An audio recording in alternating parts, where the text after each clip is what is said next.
Magandang araw mga boss, niroad test ko itong sasakyan ni customer.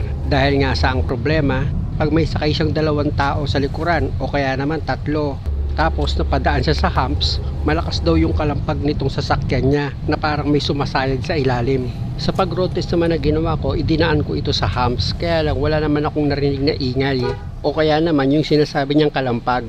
At wala din akong naramdaman na may sirang pyesa sa pangilalim ni customer.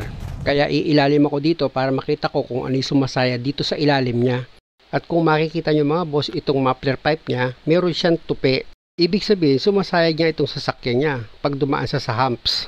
Yan na nga yung sinasabi ni customer na pag narinig niya yung kalampag, parang may sumasayad dito sa pangilalim niya. Ayon nga kay customer, taon pa lang ang lumipas mula nang mapalitan ito ng shock absorber at ng coil spring, at nang sinukat ko nga yung distance ng gulong at back fender, okay lang naman. Pag ganyan mga boss, kailangan dyan ako na yung mag-a-adjust. Kasi nga wala naman akong makitang sira dito sa pangilalim niya, okay naman din yung shock.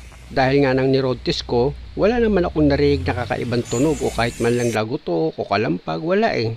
Kaya diskartehan ko na ito mga boss para pag ni-road test namin ni customer, kahit magkarga pa siya ng 3 taong malalaki dito sa likuran, hindi na siya sasayad at hindi na siya makakarinig ng kalampag. Una kong gagawin dyan mga boss, tatanggalin ko muna itong gulong, tapos dito sa shock absorber, meron niyang bolt and nut na tatanggalin ka. Kaya gagamit ka dyan ng socket wrench sa number 14.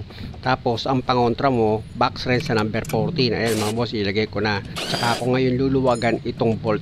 Dahil may hirapan kang tanggalin itong bolt, tsakan mo itong kinakapitan ng shock absorber para umangat yan. Nang sa ganon, pag tinanggal mo itong bolt, hindi ka na mahirapan, o diba saglit mo lang siya nabunot. Dahil bumitaw na itong shock absorber dito sa subframe, pwede mo nang tanggalin itong jack. Tapos isunod kong tanggalin dyan itong coil spring nya. Dyan ako ngayon kukuha ng diskarte mga boss para hindi na sumayad itong sasakyan ni customer. Kahit na magkarga pa siya ng 3 tao dito sa likuran at dumaan pa siya sa humps, hindi na sasayad. At syempre naman mga boss, alam nyo naman ugali ko eh. Patutunayan ko naman yon just in case na nagawa ko na itong sasakyan ni customer.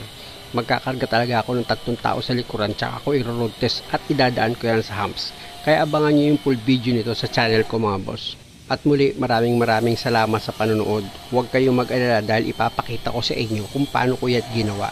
Alas 5 na rin kasi ng hapon mga boss, oras na rin ng pahinga. Maraming salamat.